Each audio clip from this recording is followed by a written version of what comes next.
안녕하세요. 책 시너지 필름입니다. 오늘 공유해드릴 책은 피터 드러커의 프로페셔널의 조건 2탄입니다. 오늘은 어떤 내용을 할 거냐면 지난번에 이야기했듯이 피터 드러커의 인생을 바꾼 7가지 지적 경험을 할 거예요. 피터 드러커의 어떤 그런 부분들이 인생에 획기적인 어떤 모멘텀이 됐는지 그 부분을 같이 한번 살펴보도록 하겠습니다. 궁금하시죠? 네.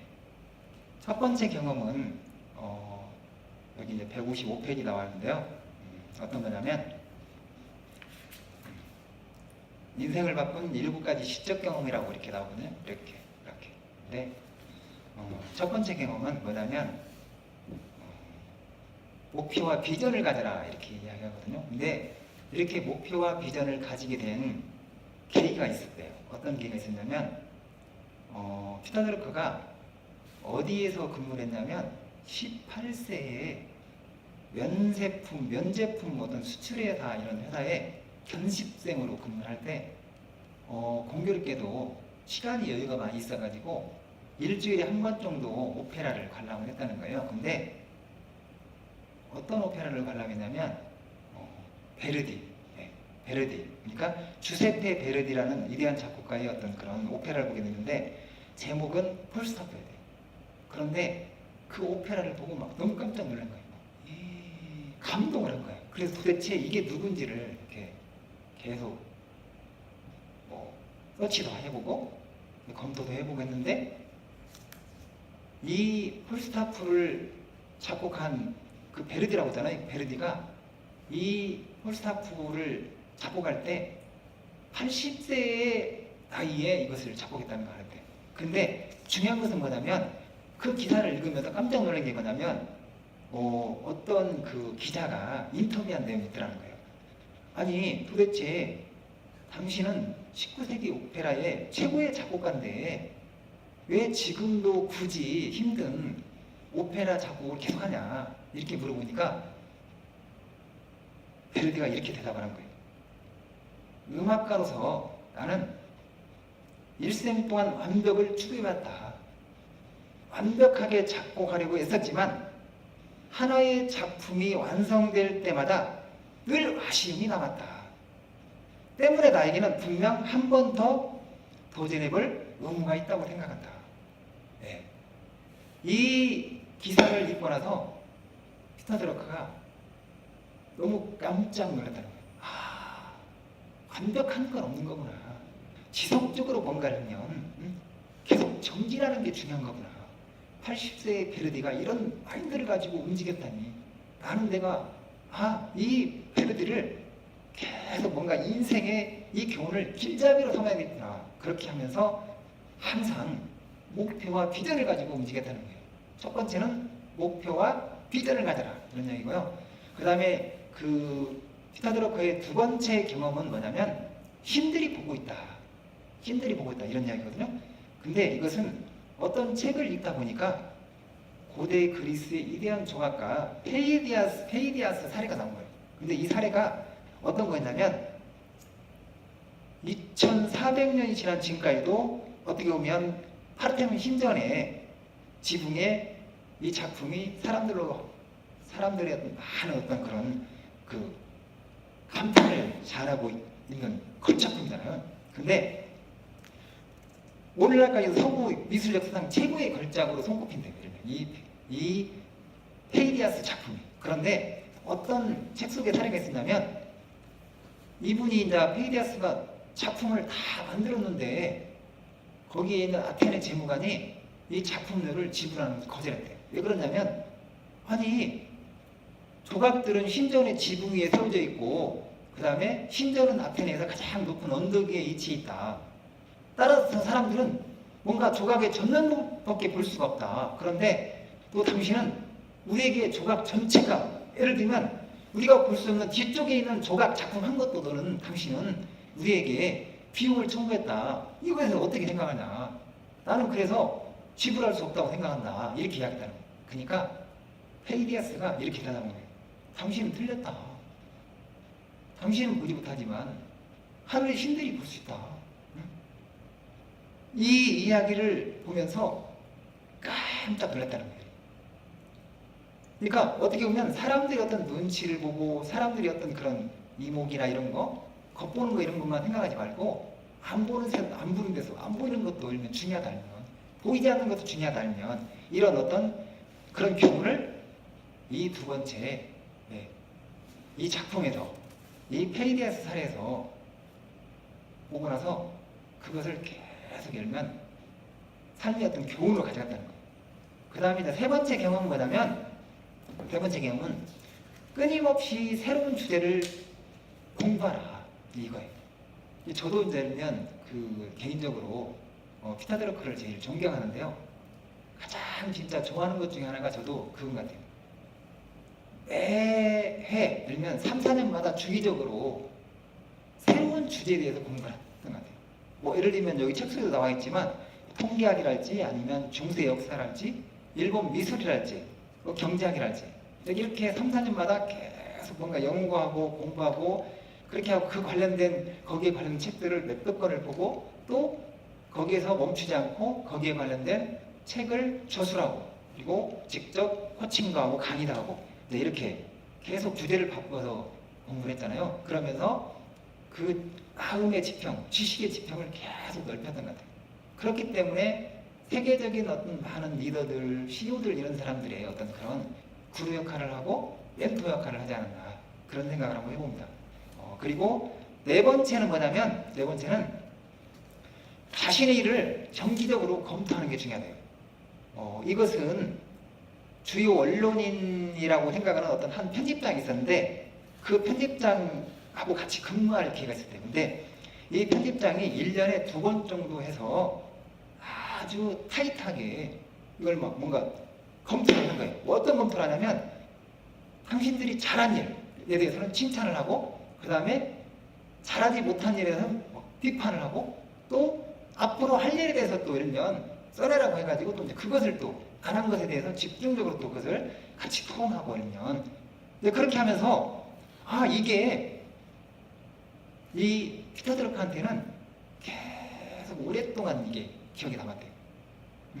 다른 쪽으로 일을 하면서도 그 편집장의 그 방식, 이것을 내가 어떻게 적용할 수 있을까? 그래서 이 피터 드러커가 이렇게 정했대요. 어떻게 정했냐면 매년 여름에 2주 동안을 시간을 내가지고 따로 시간을 할애해가지고 1년 동안 한 일을 검토했다는 거예요. 어떤 일을 검토했냐면 내가 잘한 일, 1년 동안 내가 잘한 일, 그리고 1년 동안 내가 잘 못한 일, 그리고 1년 동안 내가 하고 싶었는데 하지 못한 일에 대해서 그것을 검토를 한 거예요. 검토를.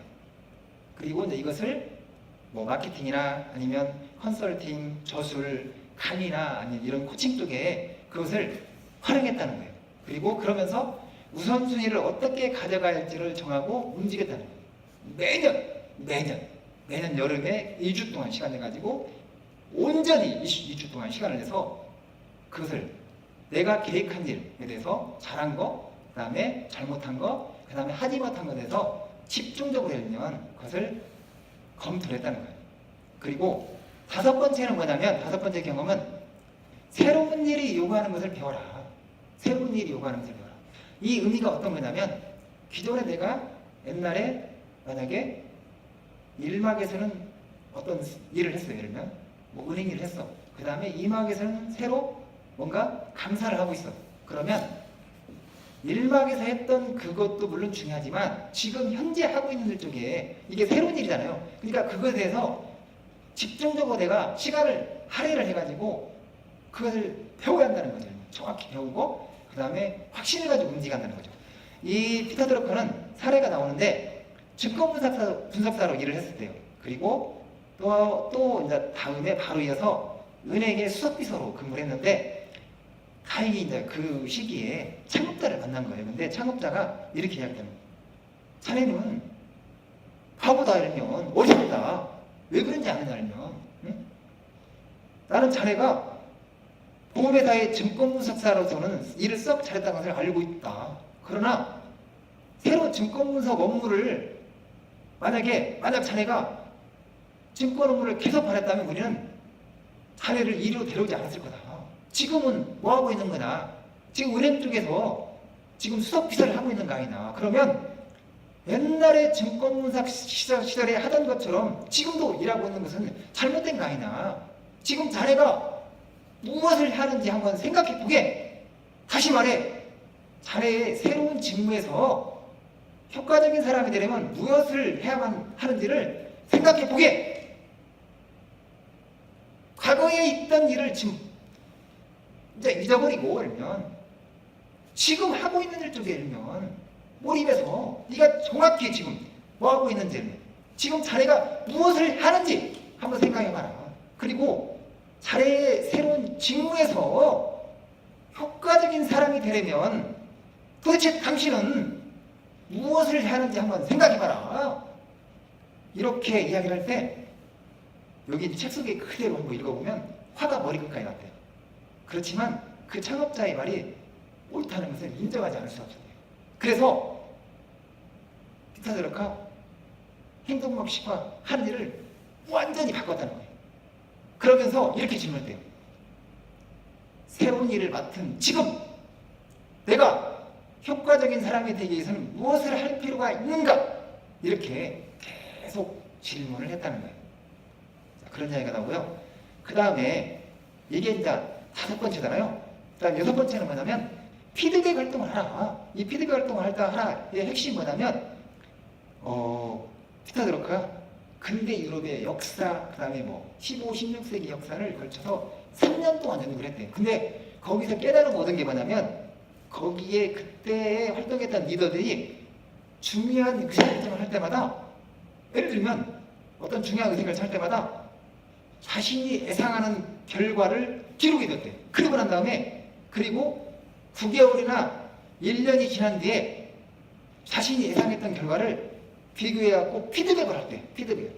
그렇게 하면 좋은 게 뭐냐면 잘한 것이 무엇인지 그리고 그들의 장점은 무엇인지를 그것을 알 수 있다는 거예요. 그래서 그렇다면 이것을 통해서 내가 활용할 수 있는 건 뭐냐? 내가 정의할 수 있는 건 뭐냐? 그래서 결국에 피터 드러커가 이렇게 했다는 거예요. 이 방법을 자기도 열면 꾸준히 50년 동안 실행했다는 거예요. 그러면서 이렇게 이야기해요. 피드백 활동은 우리의 장점이 무엇인지 밝혀주는데 최고다. 한 개인이 자기 자신에 대해 알 수 있는 것 중에서 가장 중요한 것이 피드백 활동이다. 뭔가 내가 원하는 것을 정한 다음에 그리고 9개월이든 1년 뒤에 그것에서 피드백을 하라. 이것을 이야기하고 있거든요. 그리고 마지막으로 프로페셔널 조건 1에서도 공유를 한 것인데 이분에게 가장 임팩트한 그런 경험 중에 하나가 이거래요. 이거. 자, 제목은 뭐냐면 어떤 사람으로 기억되기 바라는가 있는데요. 여러분들이 혹시 조지 슌페터라고 알고 계시나요? 혁신의 아이콘이잖아요. 근데 자연스러운 것은 뭐냐면 이 피터 드러커의 아버지와 그 유명한 경제학자 슌페터와 절친이었다는 거예요. 그래서 이 슌페터의 집에 갈 일이 있었다는 거예요. 근데 그 아버지하고 이제 이렇게 슌페터하고 절친이니까 옛날에 그 슌페터한테 사람들이 이제 이렇게 많이 물어봤대요. 유명한 경제학 책들 막 쓰고 보니까 사람들이 이제 자네가 죽으니 어떤 사람으로 기억되길 바라냐? 그러니까 슌페터가 이렇게 대답했다는 거예요. 나는 유럽 최고의 승마인, 그 다음으로는 세계 최고의 경제학자로 기억되기 바란다. 이렇게 대답했다는 거예요. 그래서 이 아버지가 피타르크 아버지가 피타르크 같이 갔을 때 이렇게 부른 거예요. 아직도 슌페터, 자네는 아직도 자네가 죽은 후에 어떤 사람으로 기억되기를 옛날처럼 지금도 바라는가? 이렇게 물어봤대요. 그러니까 슌페터가 이렇게 대답했다는 거예요. 그렇네. 그 질문은 여전히 나에게 중요하네. 그러나 지금 나는 그 당시와는 전혀 다른 대답을 하고 있네. 나는 대선명의 우수한 학생을 인류 경제학자로 키운 교사로서 기억되길 바란다네. 그러니까 예전에 어떤 그런 그 뭔가 이렇게 그 기억되기를 바라는 거에서 조금 아니면 다른 각도로 있는 대답을 한 거예요. 어떻든 간에 이 사건을 통해서 이전에 이제 한 번 또 일본에서도 그 이야기 했잖아요. 1편에서 그 이야기 했잖아요. 어렸을 때 13살 때 어떤 선생님이 여러분들은 어떤 사람으로 기억되기를 바라는가. 근데 그때 대답을 전혀 못했다고 하잖아요. 그런데 이후에 또 공교롭게도 아버지의 절친인 슈페터와 아버지하고 대화를 통해서 어떤 사람으로 기억되기를 바라는가에 대한 그런 가치 있는 그런 질문을 무시가 되는 거예요. 그래서 피터 드러커는 계속 이 질문을 한 거예요. 그러면서 조금 더 예전보다 더 가치 있는 사람이 되게 노력했고, 그리고 또 하나 은행 쪽에 근무를 하면서 내가 알면 진짜 내가 은행원 쪽으로 은행 사업가로 은행가로서 해가지고 내가 돈을 버는 사람으로 끝날 거냐, 아니면 뭔가 가치 있는 사람으로 어떤 사람을 기억되기를 바랄 거냐, 이런 어떤 가치 있는 질문을 계속하면서 새로운 어떤 그런 사람으로 거듭났다는 거예요. 다시 한번 프로페셔널 조건에서 이 피터 드러커의 인생을 바꾼 7가지의 지적 경험을 정리해 드린다고 한다면, 첫 번째는 뭐냐면 목표와 비전을 가져라, 아니면 그리고 두 번째는 신들이 보고 있다. 본다고 살 거냐, 아니면 안 보는 데서 열심히 할 거냐, 사명을 가지고 할 거냐, 아니면 세 번째는 뭐냐면 끊임없이 새로운 주제를 가지고 공부해라. 그 다음에 네 번째는 자신의 일을 정기적으로 검토하라. 그리고 다섯 번째는 뭐냐면 새로운 일을 맡았으면 새로운 일이 요구하는 것을 그 핵심을 파악하고 그걸 배워라, 아니냐.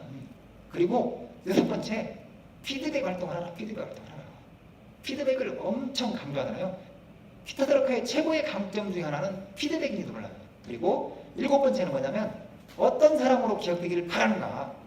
이렇게 정리를 하도록 하겠습니다. 그리고 이 내용을 읽으면서 제가 하나 욕심이 생겼어요. 이 다음에 만약 기회가 된다고 한다면 이것은 피터 드러커의 인생을 바꾼 7가지 지적인 경험이잖아요. 물론 저도 지금 50대 중반인데 저의 6일문에 인생을 바꾼 7가지 지적 경험, 이것을 한번 조만간에 여러분들에게 공유해 드리도록 하겠습니다. 여러분 혹시 피터 드러커의 인생을 바꾼 7가지 경험, 7가지 지적 경험 혹시 마음에 드셨나요?